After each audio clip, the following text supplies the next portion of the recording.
Graça e paz, irmãos. Tem sido um privilégio muito grande estar aqui com vocês. Essa igreja tão abençoada, fui muito bem acolhido. Esses dias aqui em Sobral foram muito bons. Fiquei muito feliz de ter passado esse tempo com vocês, né? Queria contar com as orações dos irmãos pelo nosso ministério lá em Belém do Pará. Também que, se Deus permitir, Deus quiser, amanhã estou voltando para casa. Então tem muitas lutas para enfrentar por lá também, e eu vou contar com as orações dos irmãos, amém?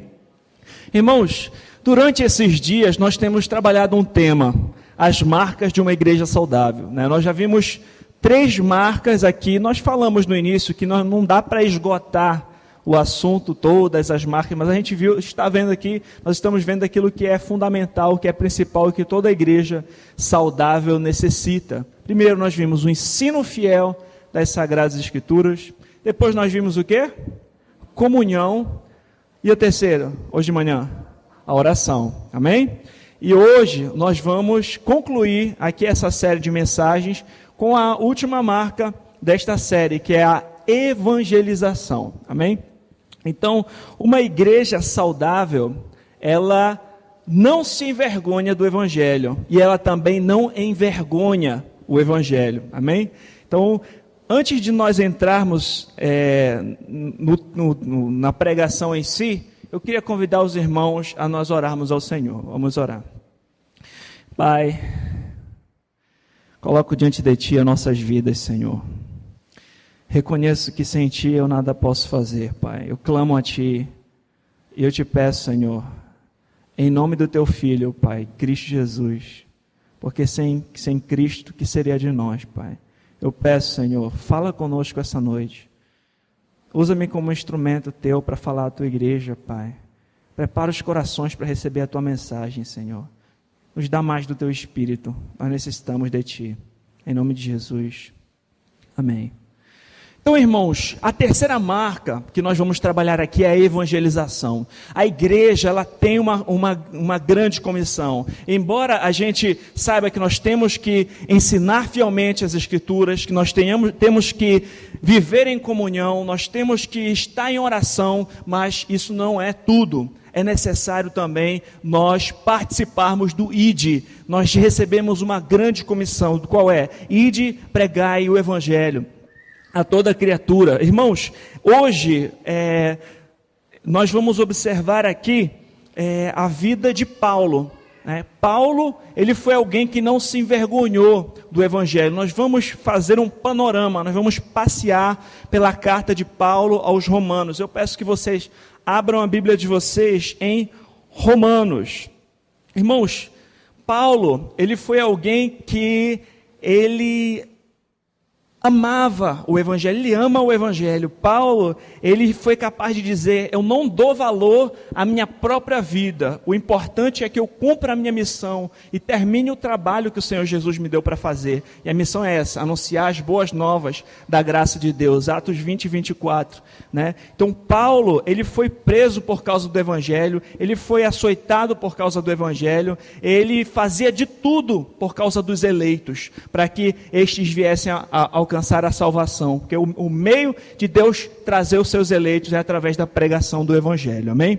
Então, irmãos, nesta carta de Paulo aos Romanos, eu queria que você abrisse no capítulo 1, no verso 16, diz assim, pois não me envergonho do Evangelho, porque é o poder de Deus para a salvação de todo aquele que crê, primeiro o judeu e também do grego. Então, para a gente querer saber a respeito de evangelização, a gente precisa saber o que é o Evangelho. O que são essas boas novas? Qual é essa mensagem que a igreja precisa propagar? Muitas pessoas estão dentro de igrejas, mas muitas vezes não conhecem a mensagem do Evangelho. Né? Então nós precisamos saber qual é a mensagem que nós temos que levar, o porquê que nós temos que levar essa mensagem e quais os efeitos que ela produz. Né? Então aqui nessa carta de Paulo aos Romanos, Paulo está no final da sua terceira viagem missionária. Ele está juntando ofertas para levar para Jerusalém, que a igreja de Jerusalém estava passando por problemas. Paulo ainda não tinha estado em Roma, não foi Paulo quem fundou a igreja de Roma. Possivelmente foram judeus convertidos no Pentecoste que voltaram para Roma e começaram a igreja lá. Porém, a igreja de Roma ela tinha um bom testemunho. Paulo ele orava pela igreja de Roma. Paulo queria por muitas vezes ter estado lá. Ele diz que em todas as suas orações ele orava pela igreja de Roma. Então ele tem vontade de ir para lá. Graças a Deus ele não tinha ido ainda, porque escreveu essa carta. Nós podemos hoje ser abençoados, né? Então a igreja de Roma era uma igreja que tinha tanto judeus como gentios, né? Então era uma igreja que tinha tanto pessoas que eram judias, como também gentios, pessoas que não eram judeus, né? E Paulo, ele gostaria de estar lá para conhecer a igreja, trocar algum dom com os irmãos, né? Quem sabe alguém se converter através da pregação do seu evangelho. Ele queria também pedir apoio missionário, porque ele queria ir para a Espanha, né? Então, Paulo ele manda essa carta para pedir apoio missionário também para a igreja de Roma, porque ele gostaria de ir pregar o evangelho na Espanha. Então, como ele vai pedir apoio para a igreja, ele vai expor a sua mensagem. O que mais a gente tem de parecido com uma teologia sistemática é a carta de Romanos, que Paulo expõe a sua teologia, ele expõe o evangelho, e nós vamos ter oportunidade de aprender um pouquinho aqui com Paulo. Então Paulo ele começa se colocando como um devedor, ele se sente devedor, ele tem uma mensagem que precisa propagar para outras pessoas, que a gente aprenda também com esse mesmo sentimento de Paulo, de que nós temos uma mensagem que precisa ser passada com urgência, nós temos uma mensagem que pode transformar vidas, pode mudar a eternidade de pessoas, uma mensagem que precisa ser passada com urgência. E Paulo se sente devedor, ele sente que necessita pregar esse evangelho, ele sente que ele é um devedor tanto para sábios como para bárbaros, né? Então ele quer pregar o evangelho e ele quer levar o evangelho para Roma. Então no capítulo 1 ele começa a explicar o evangelho, dizer que a justificação ela é pela graça, mediante a fé. E ele começa a falar a respeito da condição dos gentios. Irmãos, os gentios são aqueles que não são judeus. Todos aqueles que não eram judeus eram gentios. No caso, nós seremos considerados gentios, né, que não somos judeus. Não sei que tem algum judeu aqui. Então, Paulo ele começa a falar a respeito da situação, né? Eu creio que nesse capítulo 1, ele inclina mais a sua mira para os gentios. Ele começa a falar mais direcionado para os gentios, possivelmente aqui. Ele vai falar aqui no verso 18, que a ira de Deus se revela contra toda impiedade e perversão dos homens, que detêm a verdade pela injustiça. Porque o que de Deus se pode conhecer é manifesto entre eles, porque Deus lhe manifestou. Porque os atributos invisíveis de Deus, assim como o seu eterno poder, como também a sua própria divindade, claramente se reconhece desde o princípio do mundo, sendo percebidos por meio das coisas que foram criadas. Tais homens são, por isso, indesculpáveis diante de Deus. Tendo conhecimento de Deus, não glorificaram como Deus, nem lhe deram graças. Antes se tornaram nulos em seus próprios raciocínios, obscurecendo-lhes o coração insensato. Inculcando-se por sábios, tornaram-se loucos e mudaram a glória de Deus incorruptível em semelhança à imagem do homem corruptível. O que ele está dizendo aqui? Né? Irmãos, aquilo que se revela, ou seja, aquilo que se pode conhecer de Deus, se você olhar para a natureza, se você olhar para a criação revela o Criador. Ninguém vai ficar indesculpável diante de Deus, dizendo, eu não tive o conhecimento suficiente, né? Eu não tive como conhecer que o Senhor existia. Por quê? O fato de você estar vivo e você contemplar todas as coisas, já mostram que Deus existe. E no caso aqui, estes que tiveram oportunidade de conhecer aquilo que Deus já manifestou, se endureceram e, inculcando-se por sábios, tornaram-se loucos. Achando que eram sábios demais, começaram a observar as coisas à parte de Deus. Começaram a adorar a criatura no lugar do Criador. Começaram a idolatrar outras coisas, a adorar outros que não são Deus. Irmão, aprenda de uma coisa: Deus é zeloso e não divide a sua glória com ninguém. E qual foi o resultado disso? Deus os entregou a eles mesmos. O juízo de Deus. Você quer viver sem mim? Então tá. Seja feita a sua vontade. Aí o que acontece? O homem se torna depravado. O homem sem Deus, a consequência aqui é como um juízo de Deus. A gente vê aqui no verso 24: por isso Deus entregou tais homens à imundícia, pelas concupiscências do seu próprio coração, para desonrar o seu corpo entre si, pois eles mudaram a verdade de Deus em mentira, adorando e servindo a criatura no lugar do Criador, o qual é bendito eternamente. Amém. Por causa disso, os entregou a paixões infames, porque até as mulheres, mudando o modo natural de suas relações íntimas, por o contrário natural das suas relações íntimas, por contrário à natureza. E ele continua falando uma série de pecados.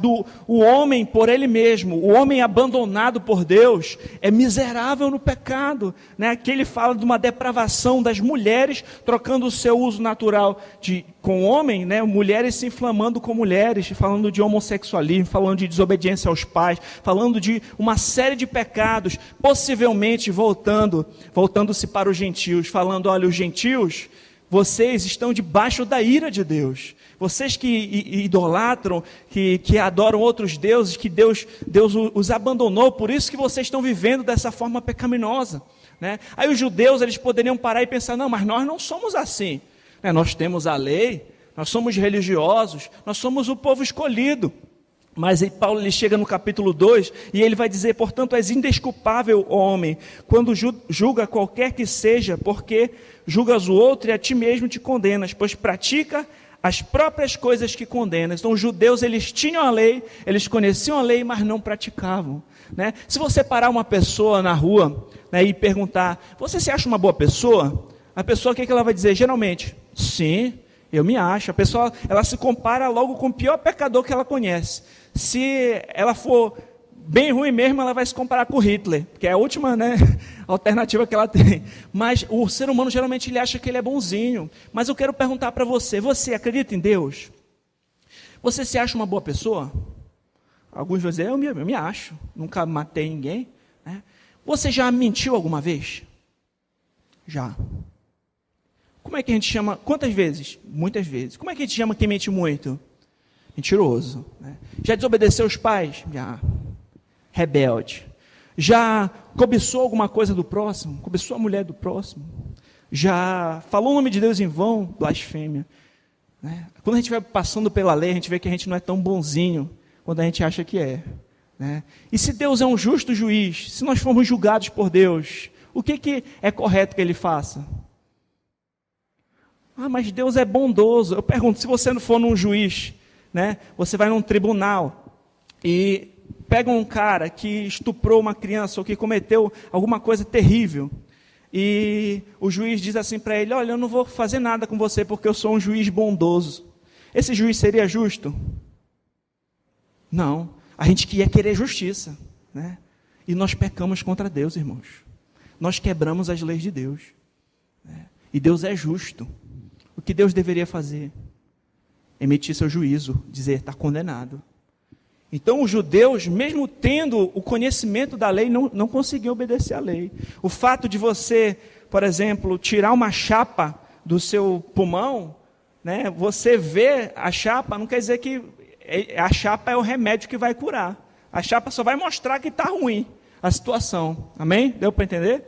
Então no capítulo 1 nós vemos que os gentios pecaram contra Deus, mas no 2 os judeus também pecaram contra Deus. Irmãos, no capítulo 3, ele generaliza. A Bíblia diz que todos pecaram, estão destituídos da glória de Deus. Não há quem entenda, não há quem busque a Deus. Vamos ler aqui no capítulo 3. capítulo 3, verso 10. Como está escrito, não há justo, nenhum sequer. Não há quem entenda, não há quem busque a Deus, todos se extraviaram, uma se fizeram inúteis, não há quem faça o bem, não há um sequer. A garganta deles é sepulcro aberto, com a língua urdem enganos, veneno de víbora está em seus lábios, a boca deles tem cheia de maldição e de amargura, são os seus pés velozes para derramar sangue, nos seus caminhos há destruição e miséria, desconhecem o caminho da paz, não há temor de Deus diante dos seus olhos. E ele continua, né? Até que no verso 23 diz assim, ó, pois todos pecaram e carecem da glória de Deus. Então, irmãos, é como se você, o pastor Marcos Granconato, ele ilustra essa passagem assim, é como se você estivesse chegando no médico, né? E o médico pega o seu laudo e olha assim e vê, cara, tá feio o negócio. Cara, tá de morrer aqui a situação. Você começa a ficar desesperado, né? O negócio tá tenso, tá tensa a história. Mas aí quando você está saindo já triste, o médico diz, mas você ia querer saber o que é esse mais, né? Esse mais ia ser a coisa mais importante para você, porque é a sua única esperança, né? Então nós vemos aqui no verso 22, né? No verso 21, mas agora sem lei se manifestou a justiça de Deus, testemunhada pela lei e pelos profetas. Justiça de Deus mediante a fé em Cristo Jesus, para todos e sobre todos os que creem. Amém? Não há distinção, pois todos pecaram e carecem da glória de Deus. Irmãos, isso é maravilhoso. Isso deve fazer a gente vibrar.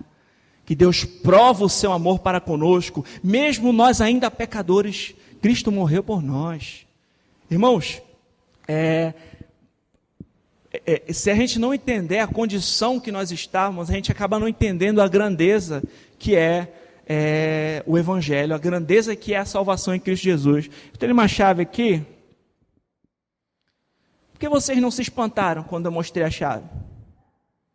Ninguém se espantou, né? Agora se eu dissesse, olha, a condição que nós estamos aqui, numa caverna, presos há 20 anos, com os portões trancados ali na frente, e a gente está todo esse tempo procurando a chave. Agora eu vou mostrar a chave.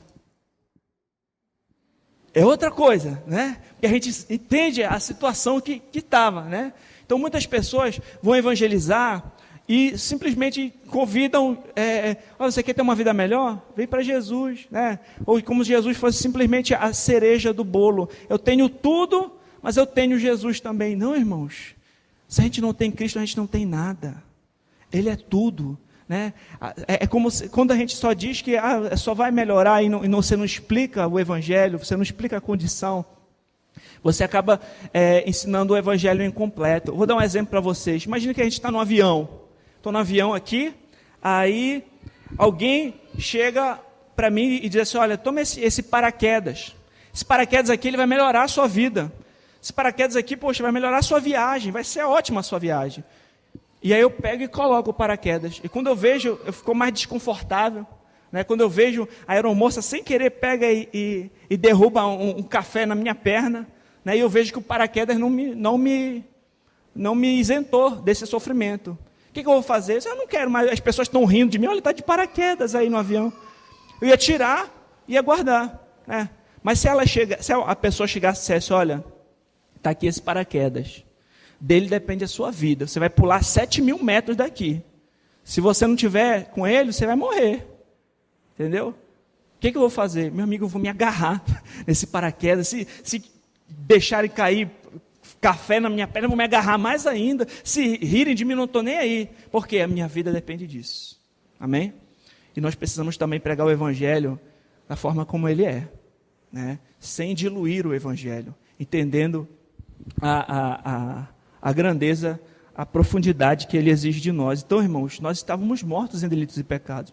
Ele nos deu vida. Irmãos, no capítulo 4, nós observamos que Abraão, ele creu em Deus, isso lhe foi imputado por justiça, né? Desde os antigos, eles já eram salvos, desde o povo do Antigo Testamento, eles já eram salvos pela graça mediante a fé num Cristo que viria, né? Nós vemos, irmãos, no capítulo 5, o motivo pelo qual o homem está nessa condição. Por quê, irmãos? Porque pelo pecado de um, todos se tornaram pecadores. Adão caiu, né? Vocês já devem ter conhecido a respeito da queda, né? Então, a queda de Adão, o pecado de Adão, fez com que a natureza humana se tornasse corrompida. Então, o homem ele já nasce com o pecado imputado de Adão. Está dando para entender? Então, a pessoa já nasce com o pecado imputado, como disse Davi no Salmo 51. Em pecado eu nasci, em pecado me concebeu minha mãe. O homem já nasce com o pecado imputado de Adão. Então, o que acontece aqui? Né? Pelo pecado de um homem, todos se tornaram pecadores, todos foram alcançados, mas pela justiça de um, muitos também serão salvos. Amém? É mais fácil começar um incêndio do que terminar, né? É mais fácil, com uma fagulha de fogo você começa o incêndio, mas apagar o fogo que é mais difícil. Então, há mais glória no que Jesus fez. Irmãos, então o que acontece? O pecado de Adão foi imputado a nós, amém? A humanidade. Porém, quando Cristo Jesus vai à cruz do Calvário, o que acontece? Quando nós nos arrependemos e cremos em Cristo, quando somos regenerados, os nossos pecados são imputados a Cristo. Deu para entender? Passado, presente e futuro. Todos os nossos pecados são expiados ali na cruz. Isso não é tudo. A justiça perfeita de Cristo, a obediência perfeita de Cristo é imputada a nós. E por isso Deus nos vê como justos. Deu para entender? Glória a Deus. Glória a Deus. Não há salvação em outro. Irmãos, e quando nós cremos nesse evangelho que Cristo Jesus morreu pelos nossos pecados, foi sepultado e ao terceiro dia ressuscitou, né? Nós devemos responder em arrependimento e fé. Nós nos arrependemos do nosso pecado, é uma mudança de mente, uma conversão, e cremos em Cristo. Nós não dependemos mais das nossas obras ou de qualquer outro, nós confiamos somente nele. Como diz uma canção, nada nas minhas mãos eu trago, somente a cruz eu me agarro. Amém? Nós confiamos somente em Cristo, né? Nós nascemos de novo, o Senhor faz uma obra sobrenatural na nossa vida. Ele nos dá o seu Espírito, Ele dá vida para o morto, Ele tira as escamas dos nossos olhos. Mas evidências precisam ser vistas na nossa vida. No capítulo 6 ele vai falar que nós somos uma nova criatura, né? Que nós morremos para o pecado e agora nós vivemos para Cristo. Se eu chegasse aqui para vocês, Paul Walsh gosta de falar isso. Se eu chegasse aqui para vocês e falasse, gente, poxa, me atrasei para o culto hoje porque um caminhão me atropelou, vocês iam acreditar nisso? Por quê? Não tem evidências, né? Um impacto com o caminhão ia me deformar todo, ia alguma coisa acontecer comigo, não é verdade? Né? Então, irmãos, Deus é maior que um caminhão. Então, o encontro com Deus tem que trazer algum impacto na sua vida. Se você diz que encontrou com Cristo, que você nasceu de novo, e não tem impacto nenhum na sua vida, então você precisa questionar a sua própria salvação, né? Então, o encontro com Deus traz um impacto na nossa vida. Não que nós já sejamos perfeitos, mas nós não somos mais escravos do pecado como outrora, né? Mudou. Como alguém disse, eu não sou mais o que eu era, né? Eu não sou o que eu queria ser, eu não sou o que um dia espero ser, mas uma coisa eu sei, eu não sou mais o que eu era, eu sou uma nova criatura, mudou, amém? Irmãos, no capítulo 7 é um texto bem difícil, que alguns acham que é aquele conflito, né? Aquilo que eu quero fazer, isso eu não faço, né? O que eu não quero é o que eu faço. Alguns dizem que é um cristão, outros dizem que se trata de um não cristão, né? que tá lutando ali. Mas o foco aqui, irmãos, eu não vou entrar nesse ponto, mas o foco aqui é lá no final, no verso 24, que diz assim: desventurado o homem que sou, quem me livrará do corpo dessa morte? Graças a Deus por Jesus Cristo, nosso Senhor, de maneira que eu, de mim mesmo, com a mente, sou escravo da lei de Deus, mas, segundo a carne, da lei do pecado. Então, irmãos, quem que nos livrará do corpo dessa morte? Ainda não está num corpo glorificado, né? Ainda somos sujeitos a tentações, né? Porém, quem é que nos livrará, né, do corpo dessa morte, dessa destruição? Louvado seja Deus por Cristo Jesus, Ele nos livrará. Irmãos, e o Deus que começou a boa obra, Ele termina. aqui no capítulo 8, no verso 1, diz assim: agora, pois, nenhuma condenação há para os que estão em Cristo Jesus.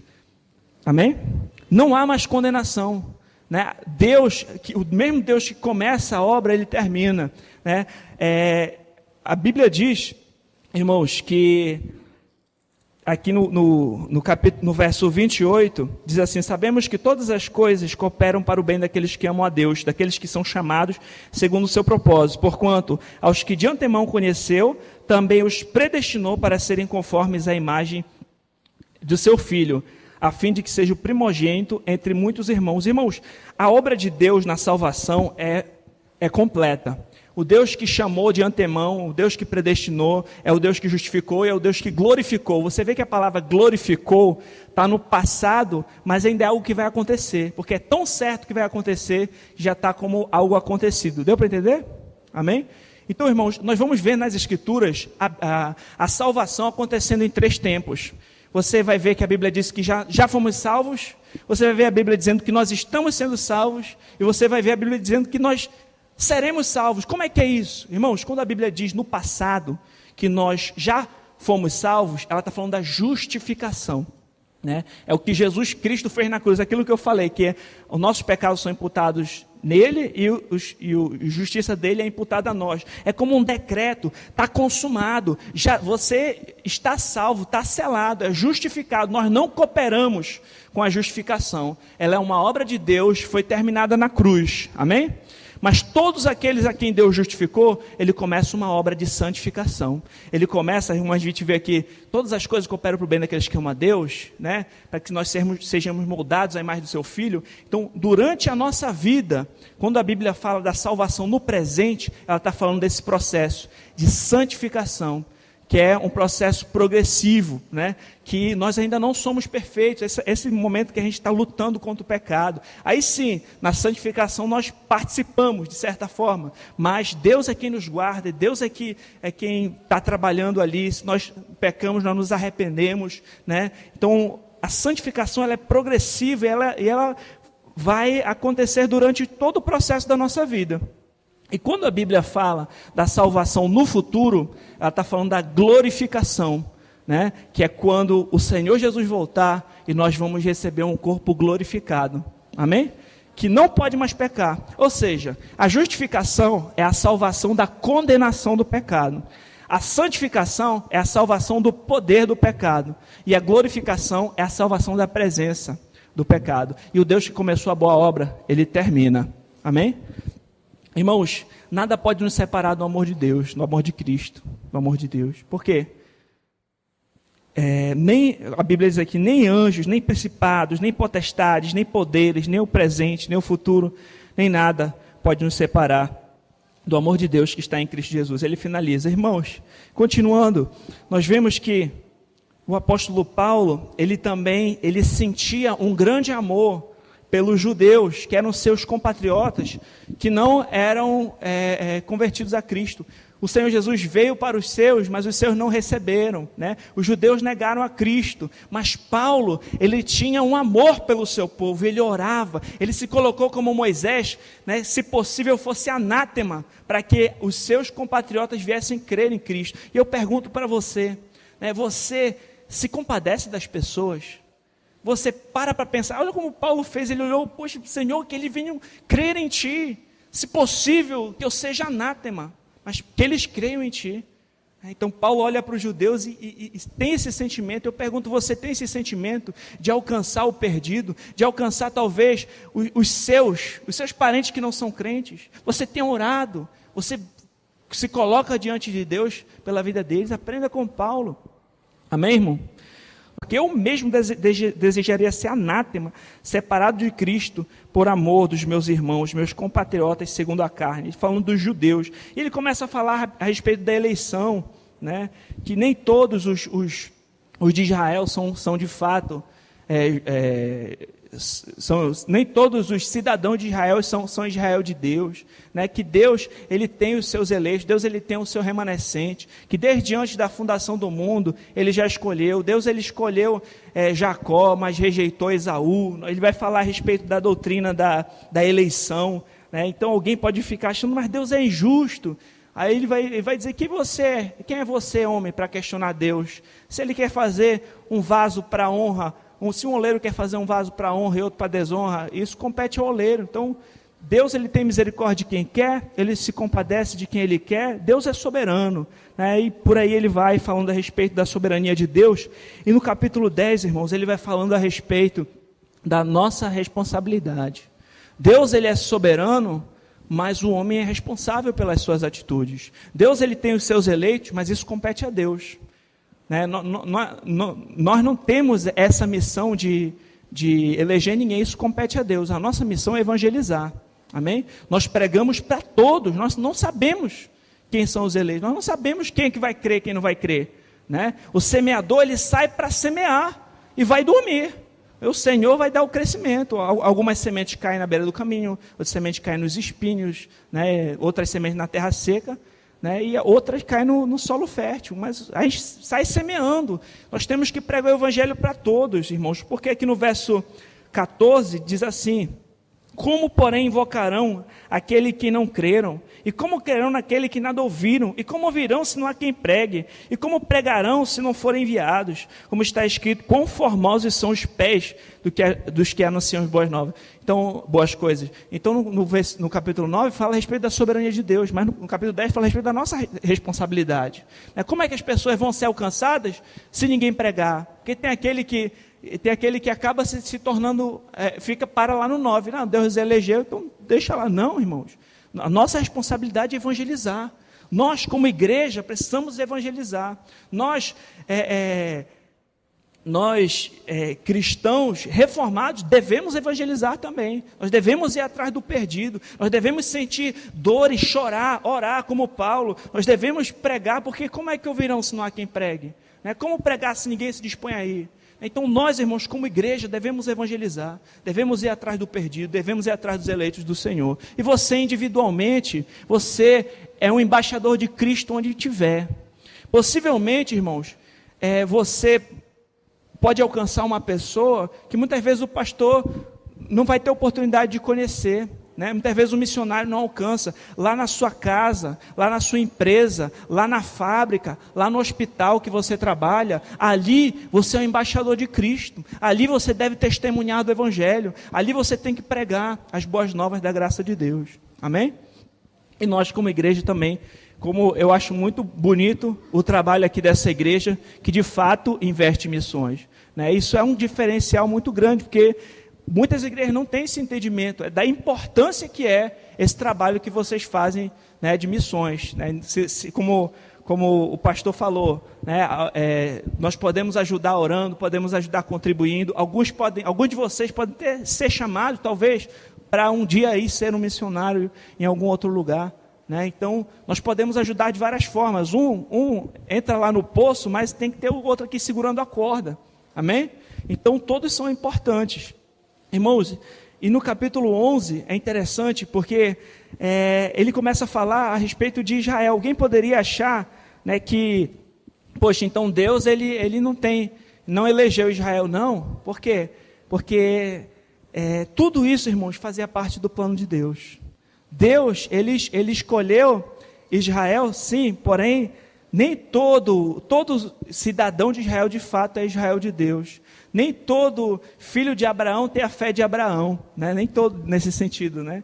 Então, Paulo, por exemplo, ele era um judeu que foi convertido ao cristianismo, um judeu que creu em Cristo, né? Então, Deus, ele sempre tem o seu remanescente. Por exemplo, teve um tempo que Elias, ele achou que ele era o único, né? O único que temente a Deus. Todo mundo tinha se dobrado a Baal, né? Ele clama a Deus, mas Deus ele fala que ainda tinha muita gente que ainda não tinha se dobrado, era os remanescentes. Deus ele sempre guarda os seus remanescentes, e isso tudo fazia parte do plano de Deus, irmãos.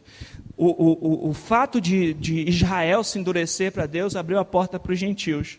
Então Israel se endureceu, mas o Senhor abriu a salvação para os gentios. E o endurecimento de Israel, ele não é completo. Aqui no verso 25 diz assim: porque não quero, irmãos, que ignoreis esse mistério, para que não sejais presumidos que vós mesmos que veio o endurecimento da parte de Israel, até que haja entrado a plenitude dos gentios, e assim todo Israel será salvo. Então, no futuro, ali na plenitude dos gentios, todo Israel será salvo. Não estou falando que cada habitante de Israel, mas eu também não vou entrar nesse texto aqui, que vai dar uma outra pregação só daqui. Mas o ponto aqui é nós observarmos, nossa, olha o plano de Deus, olha o que Deus fez, olha onde nós estávamos, olha o que ele fez, né? Deus é maravilhoso. E Paulo, ele para aqui e começa a adorar a Deus. Verso 33, vamos ler. Ó profundidade da riqueza, tanto da sabedoria como do conhecimento de Deus. Quão insondáveis são os seus juízos, quão inescrutáveis os seus caminhos. Quem, pois, conheceu a mente do Senhor? Ou quem foi seu conselheiro? Ou quem primeiro a ele deu para que venha ser restituído? Porque dele, por meio dele, para ele são todas as coisas, a ele, pois, a glória eternamente. Amém. Irmãos, quando a gente se depara com o Evangelho, quando a gente entende o que Deus fez, né? O Evangelho o que é, irmãos? As boas novas da graça de Deus, que Cristo Jesus morreu pelos nossos pecados, foi sepultado e ao terceiro dia ressuscitou. Amém? Vocês entenderam claramente o que é o Evangelho? Que Cristo Jesus morreu pelos nossos pecados, foi sepultado, ao terceiro dia ressuscitou. Então, irmãos, quando Paulo ele se depara com o Evangelho que ele está expondo, duas coisas acontecem, e duas coisas devem acontecer comigo e com você. Quando você para e observa, né, nossa, o que Deus fez por mim, você deve primeiro se prostrar em adoração, como Paulo fez, né? Adoração, ele adorou a Deus. Nossa, Senhor, quem te deu alguma coisa para te exigir algo em troca? Sabe, o Senhor é maravilhoso, ele adora a Deus, mas não para por aí. A nossa resposta deve ser adoração e ação. Amém? Alguma mudança precisa acontecer. E como ele vai começar a falar no capítulo 12, não vos conformeis com este século, com este mundo, mas transformai-vos pela renovação do vosso entendimento. Então tudo mudou agora. Eu entendi, sabe, eu me contemplei para o Evangelho, nossa, esse Deus me salvou, eu estava morto em delitos e pecados, Ele me deu vida, sabe, esse Deus é maravilhoso, eu preciso compartilhar isso com as pessoas, né? E ele olha para esse Deus, adora, ele vê todo o plano de Deus que um homem não poderia inventar, ele adora a Deus e agora ele vai começar, como a gente falou lá em Efésios, os 3 primeiros capítulos, a parte doutrinária, e fala depois a parte prática. Agora ele vai começar a falar do que nós temos que fazer, qual é a nossa resposta, como nós vivemos de modo digno desse Evangelho, o que o Evangelho produz na vida do cristão, o que esse Evangelho vai produzir na nossa vida, irmãos? Uma mente transformada, né? Não vos conformeis, eu não vivo mais conforme esse mundo, eu tenho uma mente transformada, agora eu apresento o meu corpo, o seu corpo, que antes talvez servia o pecado, que antes você usava as suas mãos para roubar, agora você vai usar para servir a Deus. Antes você usava a sua língua para mentir, para fofocar, agora você vai dar glória a Deus, você vai bendizer os seus irmãos, você vai servir ao Senhor com o seu corpo. Você vai apresentar o seu corpo não mais como um sacrifício morto, porque não precisa mais, está consumado. O seu corpo agora é um sacrifício vivo para o Senhor. Você vive para a obra de Deus. A forma como você se via mudou. Você antes que se olhava era um cara orgulhoso, agora você olha para si e você é humilde, porque você entende de onde Ele te tirou. Você entende quem é Deus e quem você é. Você entende que você não tem por que se orgulhar, né, de si mesmo, porque toda a glória pertence a Deus, foi Ele quem te tirou de lá, né? Você olha para os seus irmãos em Cristo, mudou também, você já olha com humildade para o seu irmão, né? Você muda a forma como nós olhamos para nós mesmos, como nós olhamos para o próximo, como nós observamos a igreja. Agora nós queremos servir com humildade, não buscando louvor para nós mesmos, mas glória para Deus. Amém? Muda tudo, irmão, até mesmo a forma como nós olhamos nossos inimigos. A gente queria um pé para começar uma briga, agora a gente não se vinga mais, a gente não paga o mal com o mal, né? A gente deixa isso para o Senhor, né? Então, irmãos, tudo muda. O Evangelho transforma vidas, ele transforma tudo. Então, irmãos, no capítulo 13 ele vai falar a respeito da nossa vivência com as nossas autoridades. Muda até mesmo a situação como nós observamos nossas autoridades. Nós pagamos agora nossos tributos, pagamos as nossas contas, nós não devemos mais nada para os outros, né? Nós agora, a Bíblia diz que a única coisa que a gente deve dever para os outros é o amor, né? Que é o cumprimento da lei. Amarás o teu próximo como a ti mesmo. Tudo mudou, irmãos. Até a forma como a gente antes só pensava em nós, lá no capítulo 14, vai falar que eu tenho que me importar sim com o que o meu irmão pensa. Aqui ele fala a respeito de comidas sacrificadas a ídolos, porque naquela época nos açougues eram vendidos comidas que antes eram sacrificadas a ídolos, mas um ídolo nada é no mundo.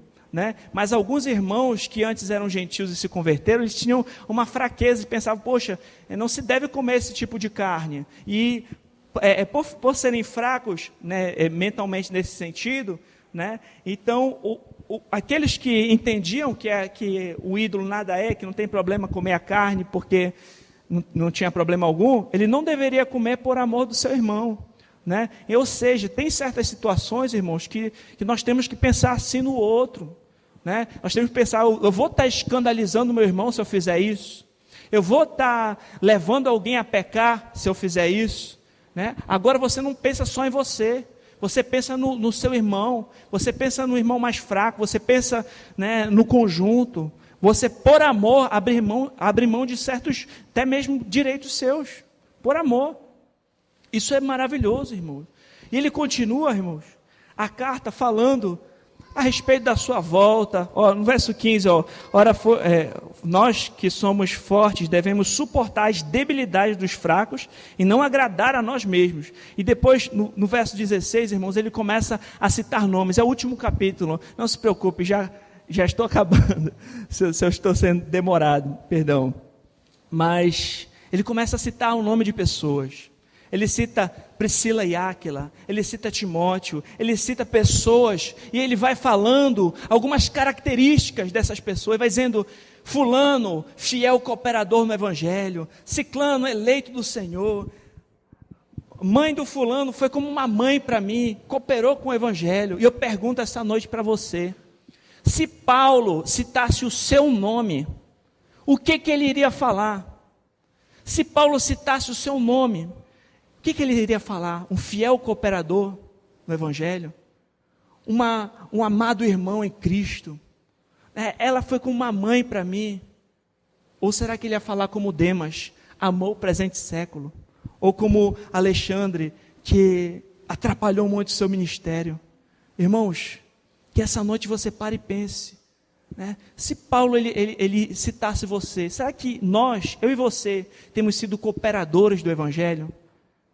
Será que você tem sido alguém que faz a diferença, que tem se empenhado em prol da pregação do Evangelho? Ou você é alguém que está atrapalhando a missão do Evangelho? Então, irmãos, é uma reflexão para você, né? E para mim. Então, para concluir, eu vou deixar algumas aplicações. Primeiro, uma igreja saudável evangeliza. Observemos o exemplo de Paulo como missionário para nos incentivar a anunciar as boas novas onde estivermos. Olha o que Paulo fez. Irmãos, quando Paulo ele ficou preso, ele ficava evangelizando até o carcereiro. Né? Ele não parava de evangelizar. Então que nós, eu e você, observemos o exemplo de Paulo e também a gente aproveite as oportunidades para pregar o evangelho onde nós estivermos. Amém?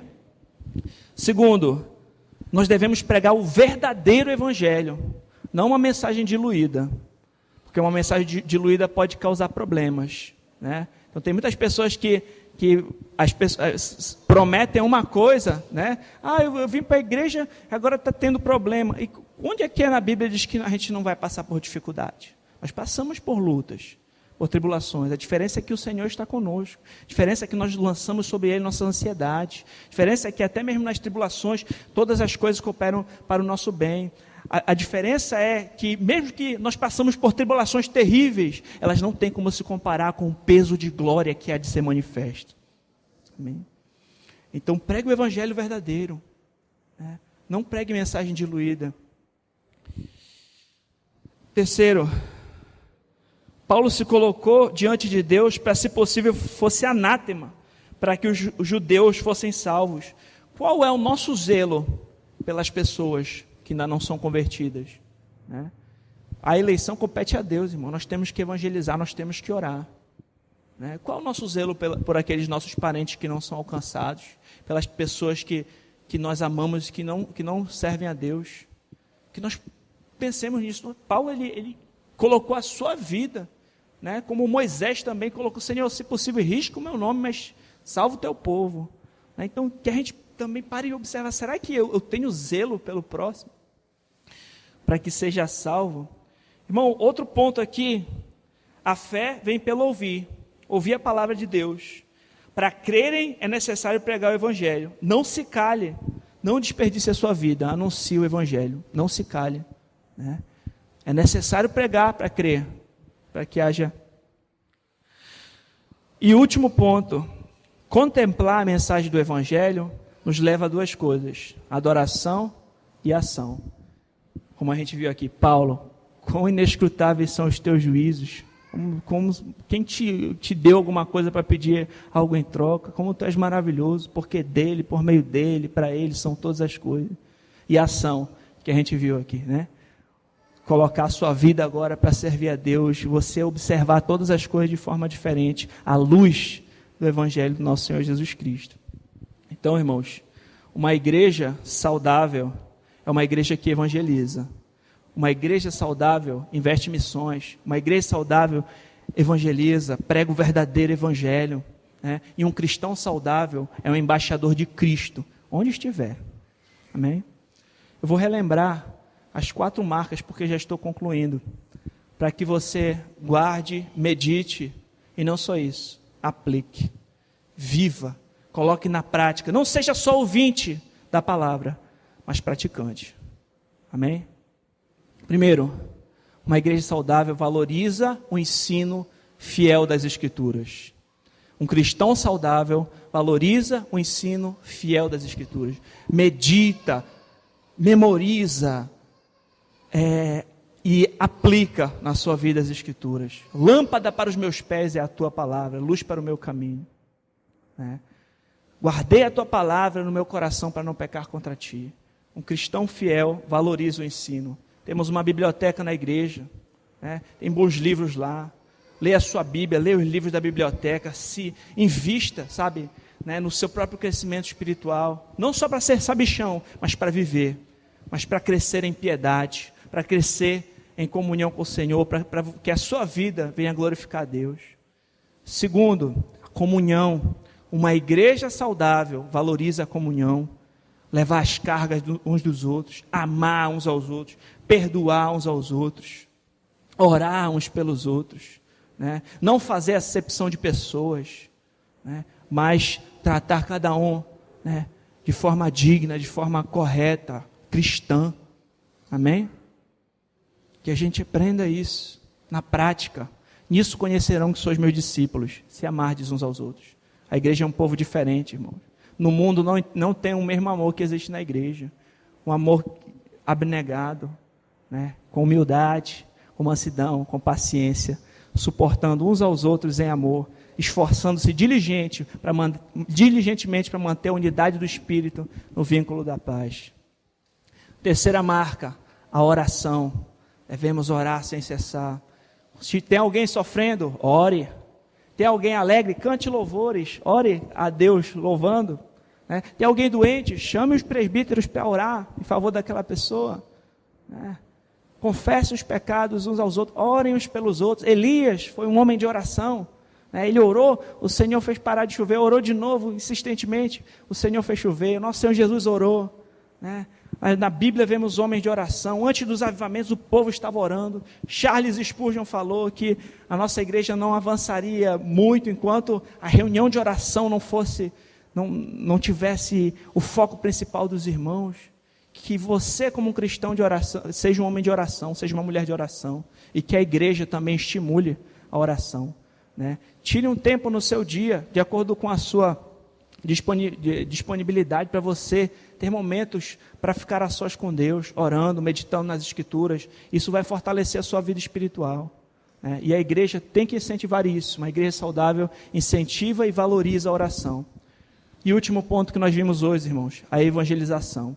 Uma igreja saudável evangeliza, né? Ela investe em missões, ela investe em evangelismo, ela prega o verdadeiro evangelho, ela ensina os irmãos a evangelizarem outros.